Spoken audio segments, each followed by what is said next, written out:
কি বন্ধুরা, রোজ রোজ একই ধরনের রান্না খেতে আর ভালো লাগছে না। তো আজ আমি চলে এসেছি তোমাদের জন্য নতুন ধরনের একটা ডালের রেসিপি নিয়ে, যেটা তোমরা ভাত, পরোটা, রুটি সবকিছুর সাথে খেতে পারো। তো চলো রেসিপিটা ঝটপট দেখে নাও। তার জন্য আমি এখানে একটা ছোট বাটির 1 বাটি মসুর ডাল নিয়েছি। এবার এটাকে আমি একটা বড় বাটিতে ঢেলে নিলাম। দেখো বন্ধুরা, এর মধ্যে আমি দিয়ে দেবো কিছুটা জল দিয়ে আমি ডালটাকে আগে খুব ভালোভাবে ধোয়া হয়ে গেলে আমি এটাকে আধ ঘন্টার জন্য জলে ভিজিয়ে রাখবো। তো চলো বন্ধুরা, আধ ঘন্টা পর আমরা রান্নাটা শুরু করব। আমার ভিডিও তোমাদের যদি একটু ভালো লেগে থাকে তাহলে অবশ্যই একটা লাইক করে দিও, আর চ্যানেলটা সাবস্ক্রাইব করে রেখো এরকম ধরনের আরও ভিডিও দেখার জন্য। তো দেখো, আধ ঘন্টা পর আমি ফিরে এসেছি। কড়াইতে সর্ষের তেল গরম করে তাতে আমি দিয়ে দেবো তেজপাতা আর শুকনো লঙ্কা।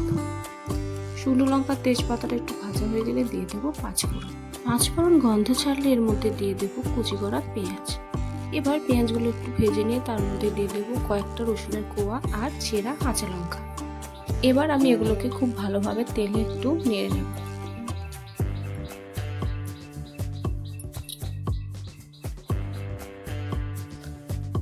এবার আমি দিয়ে দেব 1 চামচ গ্রেট করা আদা। তোমরা চাইলে এখানে আদা বাটাও দিতে পারো।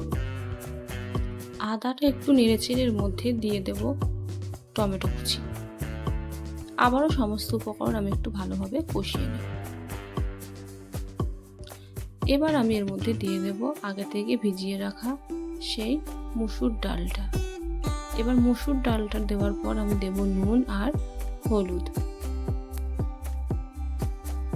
তারপর সমস্ত উপকরণ খুব ভালোভাবে আমি মিশিয়ে নেব, এবং মসুর ডাল যতক্ষণ না জল টেনে নিচ্ছে ততক্ষণ পর্যন্ত আমি এটাকে নাড়তে থাকবো।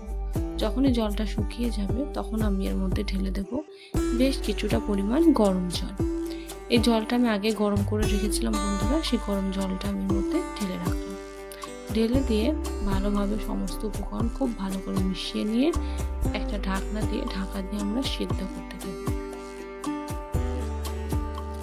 তো চলো বন্ধুরা, ডালটা সিদ্ধ হলে আমরা ফিরে আসছি।